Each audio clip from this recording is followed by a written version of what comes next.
Bienvenue dans les récits extraordinaires de Pierre Bellemare. Un podcast issu des archives d'Europe 1. De toutes les raisons qu'ont les hommes de supprimer leurs semblables, une des plus difficiles à établir est certainement la haine. Car on peut toujours parvenir à démontrer l'existence de l'intérêt, de la passion, de la peur, de la vengeance. Ce sont là des mobiles qui laissent des traces. Mais la haine est généralement impalpable. Il arrive pourtant qu'elle devienne si lourde qu'on croirait la toucher. On a le sentiment qu'elle épaissit jusqu'à l'air que l'on respire. Rien d'étonnant alors si elle arme les fusils de chasse, si un soir de malheur des coups de feu éclatent dans la nuit des campagnes. Reste à savoir pourquoi les coups de feu, pourquoi les fusils, pourquoi la haine. La réponse, là aussi, varie d'un drame à l'autre. Nous connaissons tous des êtres qui, par leur discours ou leur comportement, ont fait naître des haines profondes et fatales. Dans le cas du châtelain de Chamblin, on a du mal à comprendre. Rien dans son caractère ni dans sa conduite ne semblait devoir déterminer un tragique destin, et pourtant, un soir, des coups de feu ont bel et bien déchiré la nuit.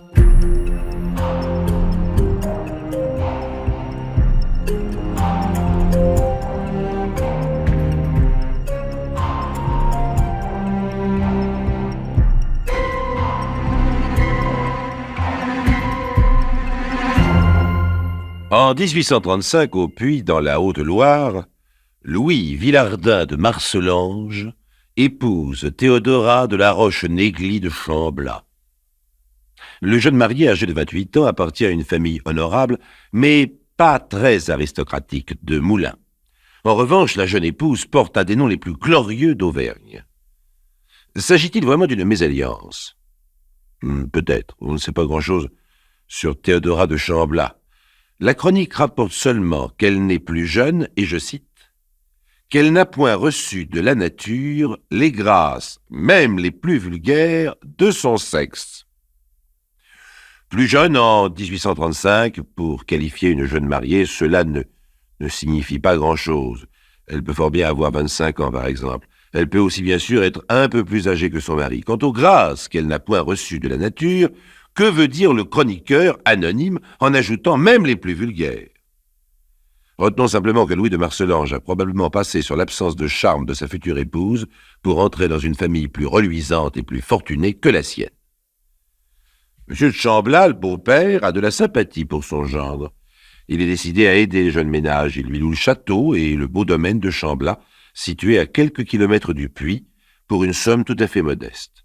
Voilà Louis de Marcellange, devenu châtelain. Il prend son rôle très au sérieux et assure effectivement la direction du domaine. Il n'a pas de mal à se faire accepter par tous, il est courtois, actif. Il n'a pas l'attitude hautaine d'un jeune aristocrate élevé dans la morgue et l'oisiveté. Bien au contraire, avant son mariage, il a occupé pendant un temps un emploi aux contributions directes et en a retiré des notions assez précises de droit, de gestion et de comptabilité. Ainsi, tout le monde, son beau-père en tête, se félicite de sa présence à Chamblat. Enfin, quand je dis tout le monde, c'est pas tout à fait vrai. Un homme déteste Louis de Marcellange. Il s'appelle Jacques Besson. Ancien valet de ferme, habile, rusé, ambitieux, il a su gagner la confiance des propriétaires. Monsieur de Chamblat est un homme charmant, mais faible et peu actif. Il n'a pas beaucoup de goût pour les travaux agricoles. Petit à petit, il a confié la gestion de ses propriétés à Besson. Voici l'ancien valet de ferme, intendant du domaine. Il faudrait presque dire, étant donné son caractère, dominateur, maître absolu du domaine. Absolu mais fragile. L'arrivée de Louis de Marcellange, au bras de la fille des propriétaires, remet tout en question. Décidé à s'occuper personnellement du domaine, Louis renvoie Besson à des occupations plus modestes. Il déclenche ainsi une haine qui ne se démentira plus jamais. Sur ces entrefaites, M. de Chamblat rend le dernier soupir, après une brève mais cruelle maladie. Louis de Marcellange propose à sa belle-mère de venir vivre à Chamblat. Elle accepte. Mais il est clair qu'elle n'y restera pas. Madame de Chamblat, jusqu'à la mort de son mari, habitait Lyon, où elle fréquentait la société la plus huppée de la ville, vivait dans le luxe et les fêtes. L'installation à Chamblat d'une femme aussi mondaine est un véritable enterrement. Mais ce n'est pas tout. Madame de Chamblas n'a jamais aimé son gendre. Elle lui reproche la modestie de sa noblesse. Elle n'a que mépris pour un jeune homme qui a gratté du papier dans un bureau des contributions. Elle n'aurait jamais accepté le mariage de sa fille si M. de Chamblas ne lui avait démontré qu'il s'agissait là d'un parti inespéré. Ou Théodora épouse Louis de Marcelonge, ou elle n'épousera personne, cher ami.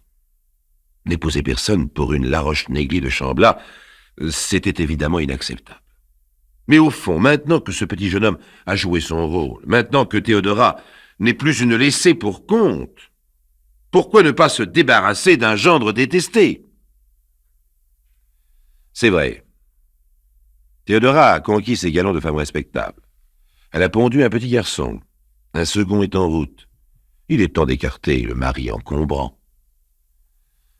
Madame de Chamblas va s'installer au puits. Bien entendu, elle emmène sa fille. Son gendre vient lui aussi, mais on lui fait vite comprendre qu'il est de trop dans cette maison. On le relègue dans une petite chambre à l'écart. On refuse la présence de ses domestiques. Mieux, voici que Théodora introduit une demande en séparation de biens. Louis de Marcelonge quitte le puits. Il revient à Chamblas où il se sent chez lui. Il revient seul, naturellement. Un second petit garçon naît chez les dames de Chamblas. Louis ne le connaîtra pratiquement pas. Il a quitté le champ de bataille. Il cède le terrain. Mais il ne cède pas Chamblas. Il s'oppose à la séparation de biens qui le chasserait de ces lieux auxquels il est désormais si fortement attaché. Il plaide, obtient gain de cause en juin 1839. Cette bataille, les dames de Chamblas l'ont perdue. Elles ne renoncent pas pour autant, bien au contraire. Le premier des deux fils meurt.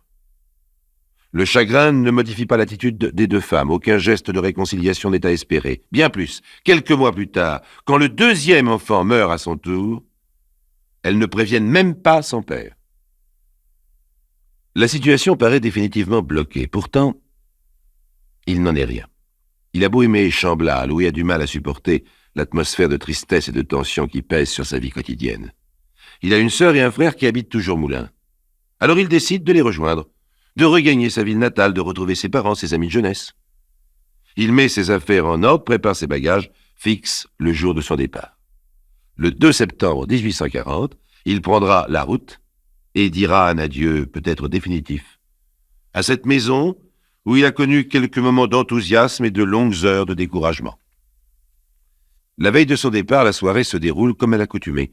On mène une vie patriarcale à Chamblas. Après le souper, le maître, les valets de ferme et les domestiques veillent en commun dans la grande salle du rez-de-chaussée. Comme un vent froid descend des hauteurs du Velay, on a mis une grosse souche dans l'âtre et l'on a soufflé sur les braises. Louis de Marcelonge s'est assis à sa place habituelle, le dos tourné vers la fenêtre. Oui, la soirée pourrait se dérouler comme à l'accoutumée, seulement voilée par la mélancolie du départ proche.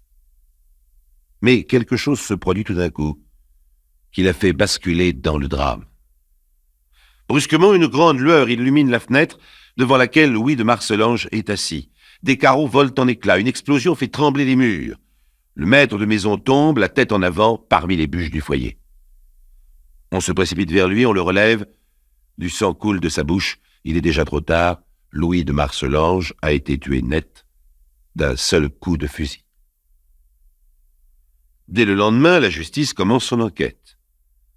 Une enquête qui durera longtemps, qui fera comparaître plus de 500 témoins, qui arrêtera successivement 6 suspects, qui aura beaucoup de mal à obtenir les informations les plus élémentaires. Dans cette région encore reculée, les gens sont méfiants, secrets, ils ne savent rien, ils n'ont rien vu, ils ne veulent rien dire. Un des rares points positifs marqués par l'enquête concerne l'étrange silence du chien de garde le soir du crime. Il conviendra sans doute de concentrer les recherches sur les familiers du domaine de Chamblas. Soudain, une piste nouvelle semble se faire jour. La sœur de Louis de Marcelonge, Madame de Tarade, celle qu'il devait rejoindre à Moulins le 2 septembre, connaît fort bien le préfet de l'Allier. Bien avant d'apprendre le crime, car les nouvelles ne vont pas vite en 1840 dans le Massif central, elle s'inquiète de ne pas voir arriver son frère et fait part de ses craintes au préfet. Elle est parfaitement au courant de la haine témoignée au jeune châtelain par sa femme et sa belle-mère. Louis lui aurait confié, un jour de désespoir, « Si je meurs assassiné, ne cherchez pas trop loin les coupables et vengez-moi. » Quand l'enquête semble s'enliser dans d'obscures histoires de jalousie locale, le préfet de l'Allier fait part des révélations de Madame de Tarade au procureur du roi. Il n'oublie pas d'attirer son attention sur le fait que la victime avait l'intention de quitter Chamblat le lendemain du crime et que l'on semble avoir profité pour l'assassiner de ses derniers moments de solitude campagnarde.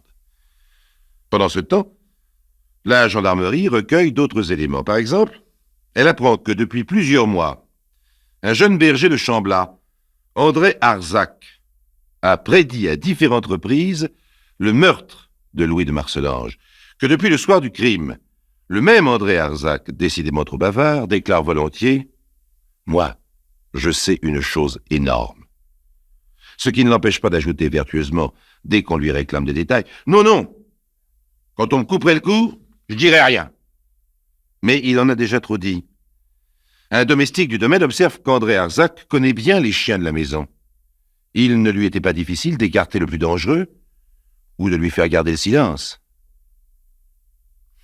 Peu ou prou, tout de même, les différentes pistes conduisent à Jacques Besson. L'ancien régisseur du domaine évincé par l'arrivée du jeune époux de Théodora de Chamblat. On le met en état d'arrestation. Presque immédiatement, toute une série de témoignages concordent pour l'accabler. Les uns affirment qu'il s'est vanté d'avoir la peau de son nouveau maître, d'autres prétendent l'avoir vu rôder le soir du crime dans les environs de Chamblat, un fusil mal dissimulé sous sa longue blouse. L'instruction commence, elle durera longtemps.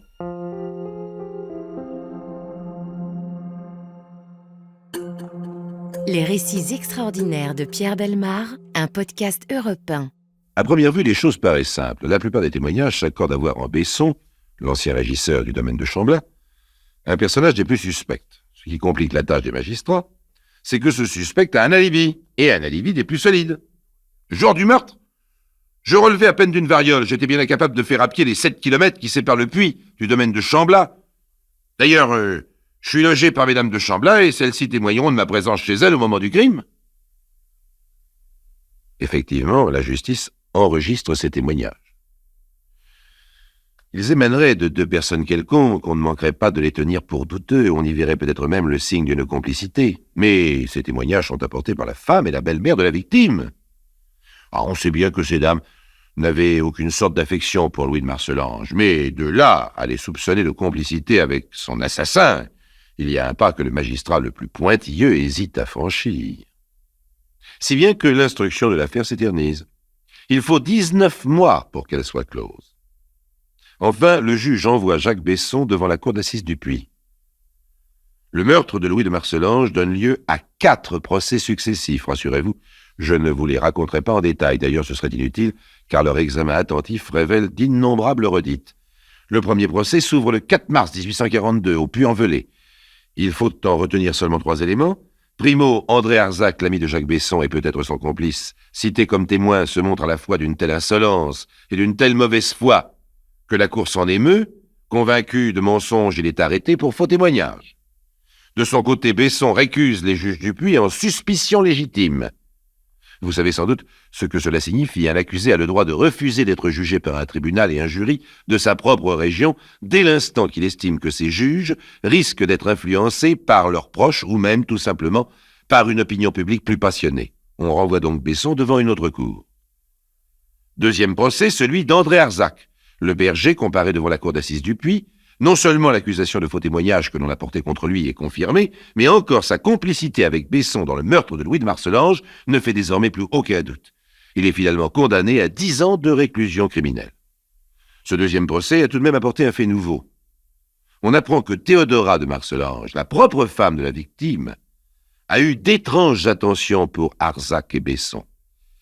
Elle a hébergé l'un chez elle alors même que la justice le poursuivait. Elle a fait apporter à l'autre dans sa prison une literie confortable et des repas plus délicats que ceux de l'administration pénitentiaire. On commence à trouver curieux le comportement de ces 6 grandes dames qui n'avaient que mépris pour la petite noblesse de Louis de Marcellange et qui n'hésitent pas à entourer de soins son assassin présumé. Si bien que le 3e procès s'ouvre dans une atmosphère de fièvre le 22 août 1842. Jacques Besson comparaît devant la cour d'assises de Riom, dans le Puy-de-Dôme. On refait avec lui son emploi du temps. L'accusé prétend s'être promené avec un ami dans l'après-midi du jour fatal. puis être rentré chez les dames de Chambla vers 4 ou 5 heures et n'être plus sorti. Cette affirmation est de nouveau contredite par un témoin, Louis Reynaud, qui déclare qu'il a rencontré Besson le même après-midi, dans les bois qui entouraient Chambla, et avec un fusil à la main. Quelqu'un tranchera-t-il entre ces deux affirmations contradictoires? Peut-être, car cette fois les dames de Chambla sont appelées à témoigner. Effectivement, elles appuient les dires de Besson, mais avec prudence. Il s'est couché à 8 heures ce soir-là. Mais l'avez-vous vu? Non, nous étions sortis chez l'une de nos connaissances, et nous ne sommes rentrés nous-mêmes que vers 9 heures. D'autre part, des voisins affirment qu'ils ont entendu quelqu'un rentrer précipitamment chez les dames de Chambla vers minuit. Bien entendu, celles-ci dormaient, elles ne se sont aperçues de rien. Mais on pourrait peut-être obtenir le témoignage d'une nouvelle personne, celle qui a dû ouvrir la porte, Marie Boudon, la femme de chambre.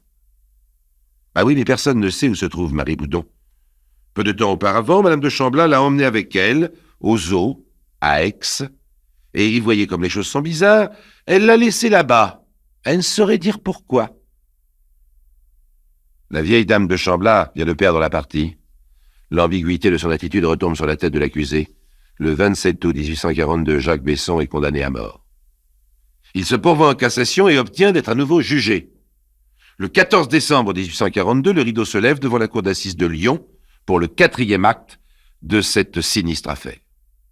Au banc de la défense se trouve un jeune avocat qui vient de faire brillamment parler de lui en défendant Madame Lafarge dans une affaire que je vous ai contée voici quelques semaines. La Chaux a convoqué 48 nouveaux témoins. 48 nouvelles personnes vont essayer de se souvenir d'événements qui se sont passés voici 27 mois. Parmi ces nouveaux témoins se trouve naturellement Marie Boudon, la femme de chambre, que l'on avait pu entendre précédemment. Et voici que la première audience s'ouvre sur un coup de théâtre. Les dames de Chambla et Marie Boudon ne se présenteront pas devant la cour. Le président donne lecture d'une lettre qu'il vient de recevoir, et où Madame de Marcellange déclare, je la cite, que brisées de douleur, craignant la calomnie et l'aveugle fureur de la populace, elles ont décidé de ne pas se présenter. Il est facile d'imaginer que Maître Lachaud n'est pas étranger à cette défection. Le seul moyen dont il dispose pour essayer de défendre son client, c'est de rejeter sur l'épouse et la belle-mère de la victime une part de responsabilité. Mais il aura du mal à le faire si ces deux personnes sont présentes à l'audience, si elles risquent d'être directement prises à partie par le tribunal. En leur absence, en revanche, il peut les charger tout à loisir. Eh bien, ce calcul ne lui réussit pas. Laisser planer le doute sur la complicité éventuelle des dames de Chambla, c'est avouer du même coup la culpabilité de Jacques Besson. Le 27 décembre 1842, à la suite de débats qui n'apportent rien de nouveau, Besson est condamné à mort pour la seconde fois. Ce sera d'ailleurs la bonne, car le 28 février 1843, il est exécuté au puits. Et les dames de Chambla? Eh bien, on n'en a plus jamais eu de nouvelles. On n'a jamais revu ni la mère, ni la fille, ni la femme de chambre. On peut espérer qu'elles se sont retirées en quelques lieux solitaires pour y méditer sur leur complaisance criminelle. On peut également espérer que la poussière du temps et peut-être quelques remords tardifs ont fini par avoir raison de cette folie de haine qui les a si longtemps tenues prisonnières. 135 ans plus tard, nous pouvons encore rêver sur cette haine. Louis de Marcellange était un homme paisible, bien élevé. Qu'a-t-il pu faire pour susciter une telle violence, des sentiments aussi dévastateurs, pour conduire deux très grandes bourgeoises à un meurtre aussi vulgaire, aussi répugnant? Il est évident que le sentiment de mésalliance sur lequel on s'est beaucoup étendu constitue un mobile absurde. D'abord parce que cette mésalliance, personne ne leur a imposé. Elles l'ont acceptée de fort bonne grâce quand Théodora cherchait un mari. Ensuite, et surtout parce que l'on n'efface pas la honte d'une mésalliance en endossant la culpabilité ou la complicité d'un assassinat. Il est certain qu'un autre élément a jeté ces femmes dans la folie et le désespoir. Mais lequel? 19 mois d'instruction et 4 procès successifs n'ont pas pu le mettre en lumière. Il est raisonnable de supposer que nous ne le saurons jamais.